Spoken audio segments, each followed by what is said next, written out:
Bonjour à tous, merci de prendre le temps de regarder ce webinaire préparé à votre intention. Voilà, j'espère que vous allez bien et que cette vidéo d'une vingtaine de minutes va vous aider à savoir comment améliorer votre habitat et donc votre vie. Mon envie est de vous faire découvrir le monde énergétique dans lequel nous vivons. Et si j'ai choisi le thème du Feng Shui pour cela, c'est parce que c'est une discipline que j'ai découverte voici une dizaine d'années maintenant et qui m'a permis d'améliorer ma vie et qui permet à mes clients également d'avancer vers le meilleur pour eux-mêmes. Le Feng Shui tel que je le vois est un concept, une base construite sur l'observation de la nature et de notre environnement qui aujourd'hui encore est 100% d'actualité, même si elle a été créée il y a plusieurs milliers d'années. Le Feng Shui aide à décoder l'information de notre intérieur, de notre environnement, de qui nous sommes véritablement et aussi de notre inconscient et des différentes mémoires et informations avec lesquelles nous sommes en contact en résonance. Je vois donc le Feng Shui comme une base et non comme un ensemble de superstitions ou de règles rigides et immuables. Et si je continue à l'utiliser, c'est que ces fondamentaux, ceux de la métaphysique chinoise, les mêmes que ceux de la médecine traditionnelle chinoise, sont remarquables dans leur justesse et dans la description du monde qui nous entoure.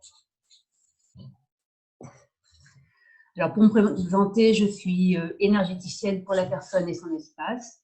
Et donc, mon métier est d'accompagner les personnes vers leur plein potentiel avec différents moyens, dont le Feng Shui. Je fais également de la biorésonance et de la géobiologie. Beaucoup plus que de la décoration, beaucoup plus qu'un art de vivre, le Feng Shui est une discipline ancestrale permettant de canaliser l'énergie de l'environnement vers son espace de vie. Son objectif, faire circuler le Qi en soi et monter en vibration, monter en énergie, s'accomplir et évoluer au travers de son lieu. Il s'agit en fait d'aller vers ce qui est beau, bon, bien, juste pour soi, pour tous dans l'espace et tout en respectant bien sûr les autres. Alors à quoi ça sert concrètement le Feng Shui? Eh bien en fait ça permet d'aller vers une meilleure santé, vers de meilleures relations, vers plus d'épanouissement et vers une meilleure connaissance de soi-même ou de vous-même. Donc avec le Feng Shui, il vous est possible d'améliorer tous les plans de votre vie. En fait, le vent et l'eau décrivent respectivement la circulation du Qi à travers les routes, les rivières et les montagnes. Le Feng Shui permet ensuite de faire circuler cette énergie à l'intérieur même de son espace de vie, donc son habitat ou son entreprise. Voilà, donc je vous donne aujourd'hui ma vision que l'on pourrait qualifier en fait de multidimensionnelle ou encore de quantique, après 10 années d'expérience, dont 5 ans de pratique assidue et professionnelle. En fait, la vie telle que nous l'observons dans notre quotidien est un formidable terrain d'observation de ce qui peut nous faire évoluer. Il y a un lien réel entre notre intérieur, donc en fait qui l'on est, qui vous êtes véritablement, et ce que nous voyons à l'extérieur, donc notre habitat, donc l'intérieur, qui est le reflet de notre intérieur avec un grand I. Le Feng Shui va vous permettre de faire ce lien, notamment avec votre subconscient, et d'accéder à votre être véritable et de créer la vie qui vous ressemble. En effet, notre lieu de vie pointe différents aspects de notre vie que l'on peut transformer et que l'on peut réinformer pour le meilleur. Alors, c'est une discipline, un art qui témoigne de notions universelles et qui finalement ne cesse d'évoluer avec l'homme. Alors, avant tout ça, j'aimerais vous faire partager une vision énergétique et multidimensionnelle que j'ai en fait de la vie. Donc, nous sommes des êtres multidimensionnels. Nous avons en fait dans notre vie différents rôles. Donc, on peut être maman, époux, épouse, on peut être employé, on peut être professionnel, on peut être ami, on peut être cousin. Enfin, voilà, on a plein de casquettes différentes. On fonctionne avec nos deux cerveaux, le gauche ou le droit, ou les deux, plus ou moins. On a différents corps, par exemple physique, mental, émotionnel, mais on a aussi des corps dits énergétiques. On a différents chakras qui sont des capteurs d'énergie. Et surtout, dans la multidimensionnalité, on peut imaginer que notre vie n'est pas linéaire, hein, c'est-à-dire il y a 20 ans et puis dans 30 ans, mais en fait qu'on vit les choses un petit peu toutes en même temps, comme si c'était en fait une sorte de millefeuille, et qu'on vit en fait sur différentes dimensions, à la fois notre passé, notre présent, ici et maintenant, donc en 2020, et notre futur. Et de par cette multidimensionnalité, on a accès en fait à une partie de nous-mêmes qui serait déjà évoluée, qui pourrait nous aider en fait dans notre quotidien. Et nous-mêmes, avec notre évolution actuelle, on est à même de fluidifier, oui, les blessures de notre passé, voire de vie antérieure si on y croit. On n'est pas obligé. Donc justement, en utilisant le Feng Shui, nous faisons appel à cette multidimensionnalité en conscience. On passe maintenant en fait donc aux fondamentaux de la métaphysique chinoise avec une notion que j'aime beaucoup, qu'on appelle les trois chances, et qui positionne en fait l'homme entre la terre et le ciel. Donc la chance du ciel, en fait, c'est la chance qui va utiliser les influences temporelles au travers notamment du calendrier chinois lunaire. Et c'est par exemple la partie prédéterminée du destin d'une personne que l'on va pouvoir lire, entre guillemets, dans le Bazi, l'astrologie chinoise, ou d'autres types d'astrologie. Donc ça nous donne en fait une idée de notre programmation. La chance de l'homme, qui est également appelée effort humain, c'est la chance que la personne concrétise par son travail et ses efforts. Et donc, c'est la chance que la personne va utiliser pour justement ne pas rester coincée dans une programmation. Et la chance de la Terre, que l'on peut aussi qualifier de puissance de la Terre, elle est représentée par exemple par la géobiologie, par le Feng Shui. En fait, c'est la chance qu'on va utiliser pour faire circuler et conduire l'énergie dans notre espace de vie. Donc, toujours dans les fondamentaux, bien sûr, on a le Qi, c'est-à-dire en fait le principe vital, donc qui représente en fait de la vapeur de riz au-dessus de l'eau, l'idéogramme, en fait, le dessin qui vous est proposé. Et donc, cette énergie universelle, qu'est-ce que c'est? En fait, c'est de la lumière, c'est de l'information, c'est de l'intelligence, c'est une vibration que l'on trouve en fait dans ce vide qui n'est pas du vide, mais dans ce vide au sein duquel tout émane. Donc, on parle de monde minéral, de monde animal et de monde humain. Donc, en fait, on va chercher à avoir un chi qui est bénéfique dans le lieu, dans les objets, mais également dans les personnes pour pouvoir être opérant. Donc, avec les fondamentaux de la physique chinoise, on va en fait tenter d'expliquer, de décrire la vie. Et bon, pour moi, c'est vraiment quelque chose qui résonne fortement. Donc, c'est une vision, une conceptualisation du monde qui a été pensée il y a plusieurs années, dans un monde qui était beaucoup plus naturel que celui d'aujourd'hui, bien sûr. Mais ce qui est intéressant de savoir, c'est que finalement, ces schémas, ces explications, elles font toujours autant d'actualité dans notre monde actuel. C'est donc en fait complètement intemporel. Donc le Tao, ou Dao, qui décrit le tout et le rien, l'énergie et la matière, la voie, le chemin, qui régule l'alternance du yin et du yang, et qui va aussi décrire la voie du milieu, donc une voie du milieu qui n'est pas une voie à suivre, mais qui est bien la voie du milieu, qui est différente pour chacun. On va également avoir le Tai Chi, donc, qui est un symbole qui représente les mouvements de l'univers yin et yang, avec toujours un peu de yin dans le yang et de yang dans le yin. C'est un mouvement qui est perpétuel, en fait, qui est en réalité exempt de dualité, mais yin et yang n'existent que l'un par rapport à l'autre, l'un avec l'autre. Alors, ce tai chi va permettre de positionner les 5 éléments, les organes du corps, les heures de la journée et de la nuit, les mois, les saisons. C'est vraiment de là que part en fait toute la construction des référentiels Feng Shui. On va même pouvoir y positionner les animaux de l'astrologie chinoise qu'on appelle branches terrestres.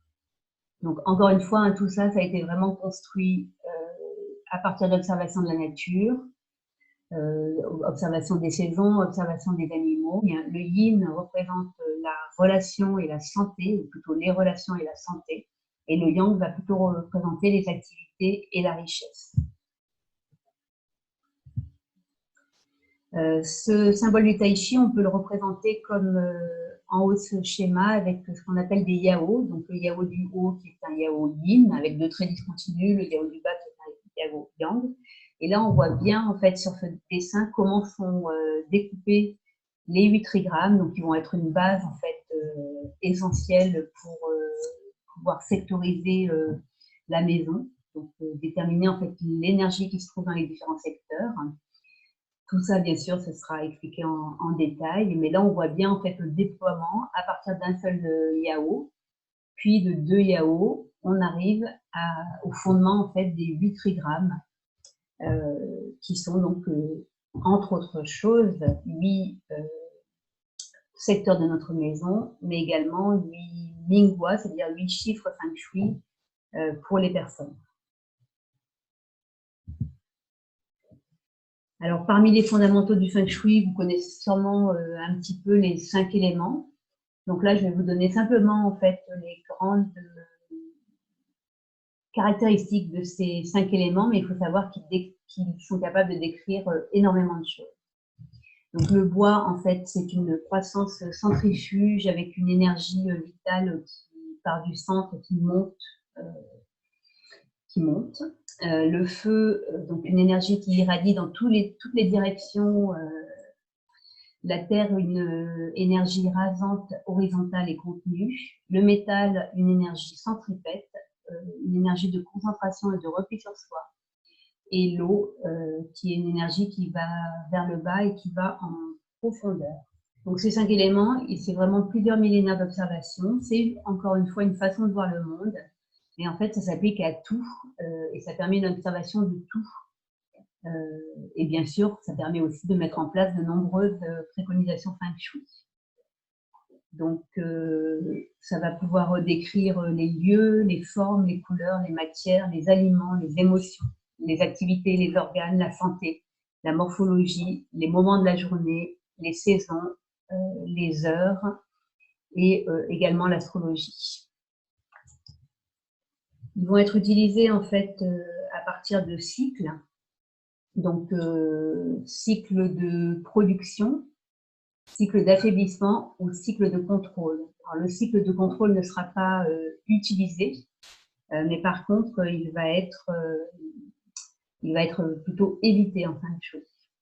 Donc, en fait, le bois alimente le feu va enrichir la terre, hein, on va mettre le feu sur des espaces pour enrichir la terre. La terre va produire le métal, les minéraux. Le métal va enrichir l'eau, donc les minéraux vont enrichir l'eau. Et enfin, l'eau va, entre guillemets, nourrir, hydrater le bois. Le cycle inverse va être un cycle d'affaiblissement avec le bois qui va affaiblir l'eau, qui va boire toute l'eau en fait. L'eau qui va rouiller le métal ou diluer les minéraux. Le métal qui va en fait déplacer la terre, on peut imaginer une pelle ou une pelleteuse, et la terre qui peut, elle, étouffer le feu. Et le feu qui, lui, va brûler le bois. Donc ça, c'est le cycle d'affaiblissement.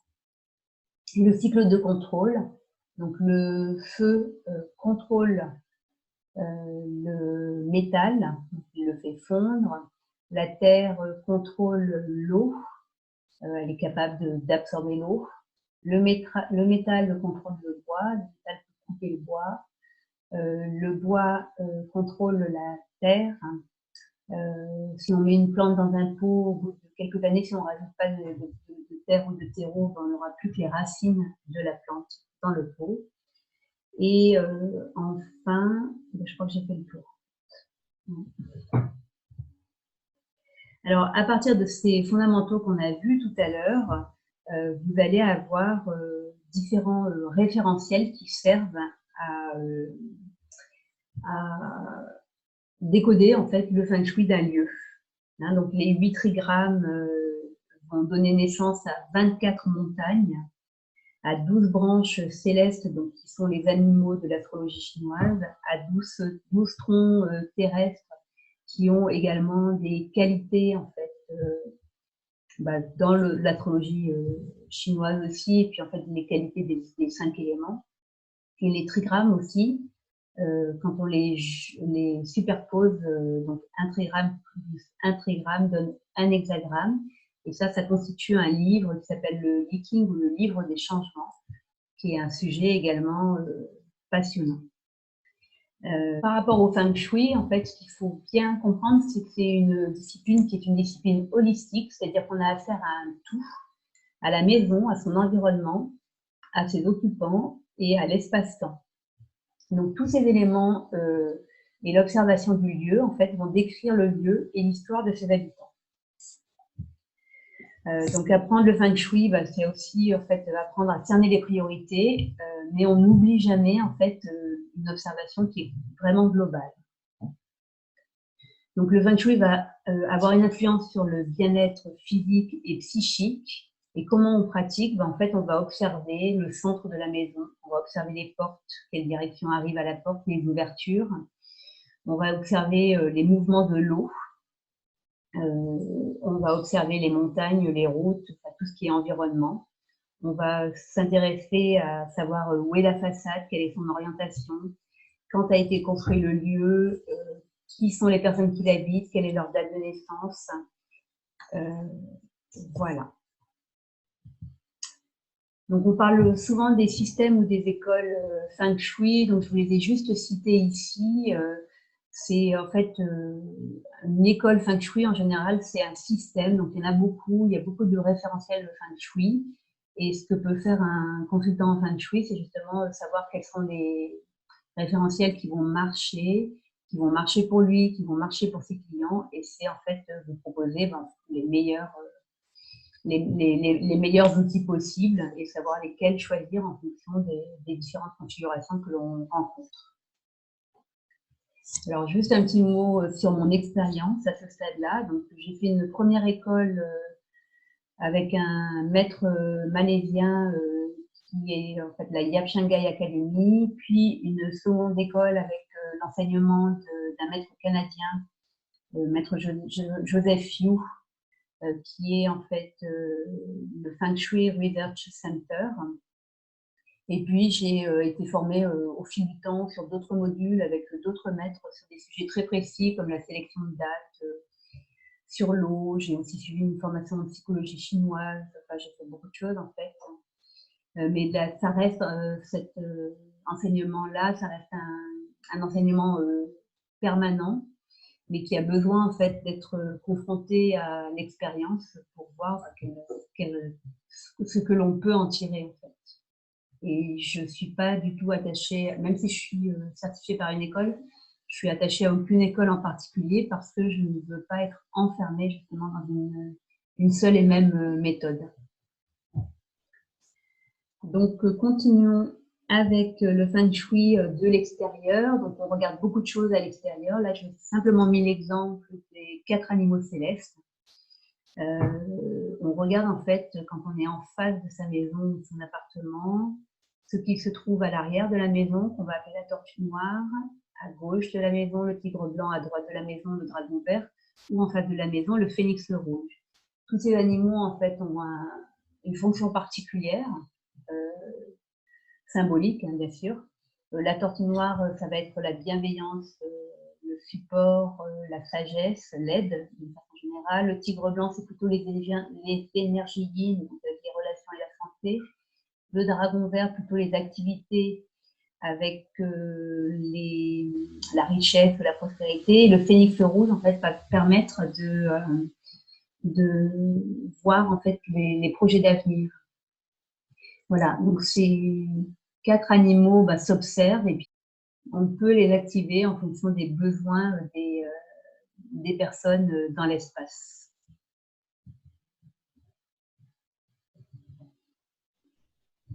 Alors j'ai une petite anecdote en fait au sujet de ces 4 animaux célestes. En fait, j'en ai eu 2 même dans les études que j'ai pu faire. Il s'agissait donc de 2 espaces en fait où les lieux n'avaient pas de dragon vert à proximité. Dans un des immeubles, qui était un immeuble à 4 étages, avec du coup 8 appartements, 2 appartements par étage, l'absence de dragon vert était manifeste puisque toutes les personnes, toutes les familles en fait qui étaient dans cet immeuble étaient occupées par des femmes célibataires ou veuves ou divorcées. Et l'autre espace était un restaurant en fait qui a accueilli plusieurs propriétaires, 3 ou 4, hein, et puis les personnes avaient du mal à faire démarrer cette affaire, donc revendaient au bout un an ou 2. Et finalement, la dernière personne qui a pris le restaurant a fait faire une étude de Feng Shui, donc j'y suis allée en expertise, et on a trouvé quel était le problème en fait. C'était aussi le dragon vert en fait, en lieu et place du dragon vert, il y avait une route qui passait rapidement. Et du coup, bon, voilà, on a mis en place une préconisation qui a enrayé cette problématique. Alors, on est toujours dans les fondamentaux du Feng Shui, et là, on va en fait s'intéresser au Minghua, donc qui est le chiffre Feng Shui, qui va en fait permettre de qualifier une partie de l'énergie de la personne, mais surtout d'aider la personne à se positionner dans la maison. Donc, le Minghua va permettre en fait de positionner le lit, c'est-à-dire où est-ce qu'on met la tête de lit, va permettre de positionner un bureau, un fauteuil. Et puis, quand on est sur la construction d'une maison, ben, on va pouvoir en fait déterminer où sont les secteurs où on va mettre les pièces d'eau, donc salle de bain, toilette, ou les pièces de feu comme la cuisine. Et du coup, on peut se retrouver avec une maison qui a 4 bons secteurs, 4 secteurs moins favorables, mais avec une équipe Feng Shui, on peut aussi se retrouver avec une maison qui a beaucoup plus de secteurs favorables que défavorables, ou l'inverse. Et là encore, il y a des solutions qui sont extrêmement simples à mettre en place. On n'est pas obligé de tout casser. Ce Minghua, il va permettre aussi de positionner les personnes à table, donc de choisir des places. Et là, j'ai eu plusieurs en fait retours de clients qui ont vu les relations en fait dans la famille se pacifier en faisant ce premier changement très simple en fait, très simple à apprendre. On va pouvoir aussi avec le Minghua changer peut-être changer les chambres des enfants, intervertir, parce que la chambre idéale, on va dire pour l'enfant, n'aura pas été choisie. Et là aussi, on va pouvoir en fait vraiment remarquer des améliorations, par exemple en termes de disputes entre eux ou en termes de résultats scolaires. Enfin, voilà, il y a beaucoup de choses qui peuvent s'observer à la suite de ça. À propos de l'eau, donc l'eau a beaucoup d'importance en Feng Shui puisqu'elle va en fait engrammer les énergies présentes. Elle engrammera les énergies favorables si elles sont favorables et elle va amplifier les énergies défavorables si elles sont défavorables. Donc du coup, d'où l'importance de bien choisir l'endroit où on va mettre un aquarium, bien choisir l'endroit où on va mettre sa piscine, par exemple, un bassin dans le jardin. Et en fait, j'ai une anecdote bon, très rapide hein, par rapport à ça. Quand je débutais le Feng Shui, on avait un aquarium à la maison. J'ai voulu le changer de place en fait, en pensant bien faire. Et en fait, je me suis trompée. Je l'ai positionné dans un mauvais secteur et je peux vous dire que les résultats se sont manifestés en fait dans les jours qui ont suivi, notamment au niveau de mon travail, où j'ai eu des conflits avec un de mes patrons, alors que c'était vraiment pas du tout dans mon caractère de rentrer en conflit. Et ben, il me reste à vous parler en fait de ma propre expérience. Moi, j'ai commencé à m'intéresser au Feng Shui en trouvant un livre sur un marché. J'avais pas du tout d'ouverture dans tout ça. Beaucoup de choses se sont manifestées dans ma vie. Bon, je ne vais pas rentrer dans le détail, mais on a notamment construit un nouvel habitat. Enfin, je dis on, mais en fait, moi, j'ai construit les plans et les énergies, on va dire, les observations subtiles, et puis mon conjoint a tout construit. Je me suis donc formée, j'ai fait beaucoup de cas, beaucoup d'expérimentations. J'ai changé de métier complètement. Bon, ça m'a pris 4 ans. Hein. Et puis, ben, en fait, je peux dire aujourd'hui que j'ai vraiment une vie en cohérence avec mes valeurs, une forme de liberté, beaucoup plus de responsabilité face à ma vie, des voyages, que j'ai exploré vraiment plein de sujets, bon, parce que c'est quelque chose qui me tient à cœur aussi, hein, et puis que j'ai aussi, finalement, je vis aussi une vie avec beaucoup de paix et de sérénité. Alors, comme c'est un webinaire qui n'était pas en direct, vous pouvez bien sûr me contacter donc, à cette adresse mail que vous voyez s'afficher sur l'écran. Je vous répondrai autant que possible et aussi rapidement que possible. Donc, simplement, le Feng Shui, c'est un outil concret, un outil qui est vibratoire, c'est un outil du quotidien, c'est un outil de reconnexion à soi et à son être véritable. C'est un outil d'observation, c'est un outil d'action, c'est un outil de réalisation, de développement d'intuition et c'est un outil d'ouverture. Voilà, c'est un outil fabuleux. Et donc, j'ai mis en place depuis quelques mois maintenant des ateliers Feng Shui par le web qui se veulent en fait pratiques et aussi ludiques que possible. Et ces ateliers sont faits pour vous si vous avez envie de changer quelque chose dans votre vie, si vous avez envie d'observer votre vie différemment, si vous avez envie de comprendre les messages que la vie vous envoie pratiquement tout le temps, si vous avez envie de faire évoluer un projet, si vous avez envie de comprendre le monde énergétique qui vous entoure et si vous avez envie d'aller plus loin dans la rencontre de vous à vous. Et pour le meilleur pour les autres, hein, toujours. Donc, 3 ateliers Feng Shui qui se passent sous différents formats en fait. Soit c'est 3 samedis après-midi et donc c'est 3 fois 2 heures, soit c'est 2 matinées et donc c'est 2 fois 3 heures, soit c'est 3 soirées et à nouveau on a 3 fois 2 heures. Donc ça vous trouverez en fait les dates sur mon site pour savoir comment ça se passe. Donc dans l'atelier numéro 1, on s'intéresse essentiellement à l'environnement extérieur. Dans l'atelier numéro 2, on va développer tout ce qui concerne l'agencement intérieur. Donc, pour revenir à l'extérieur, en fait, on regarde comment on peut faire venir chez soi les meilleures énergies de l'extérieur. Donc, comment ensuite on les fait circuler avec l'atelier numéro 2 en agencement intérieur. Et puis, l'atelier numéro 3, il est fait en fait pour amplifier les bienfaits des secteurs favorables. Et je vous propose également un soin de géobioresonance pour justement partir sur des bases, de bonnes bases en fait énergétiques avant même de mettre en place les préconisations Feng Shui qui ne seraient pas aussi efficaces si les bases énergétiques de départ ne sont pas saines. Il me reste à conclure, à vous remercier si vous avez été jusqu'au bout de ce webinaire. Alors pour conclure, qu'est-ce que je peux vous dire? En fait, notre pouvoir, votre pouvoir d'information sur votre environnement, il est vraiment réel. Et c'est ça que je veux transmettre en fait dans les formations que je propose. Et c'est ça aussi que je transmets dans les études que je réalise. Il y a toujours des solutions. Pas seulement une solution, mais toujours plusieurs solutions pour faire évoluer les choses et faire évoluer sa vie. Quand on fait appel au Feng Shui, la géobiologie aussi, c'est un peu pareil, c'est très complémentaire hein, les deux. En fait, on va pouvoir dans sa vie faire de véritables sauts quantiques. On est là pour évoluer et on va pouvoir évoluer plus vite. Et encore une fois, le Feng Shui s'adapte à toutes les cultures. Il respecte les goûts de chacun. Voilà, donc n'hésitez pas si vous avez des questions, des remarques, je suis à votre écoute. Donc sous la vidéo, vous trouverez les liens pour s'inscrire sur mon site internet également. Je suis aussi à votre disposition pour les études ou les consultations personnalisées.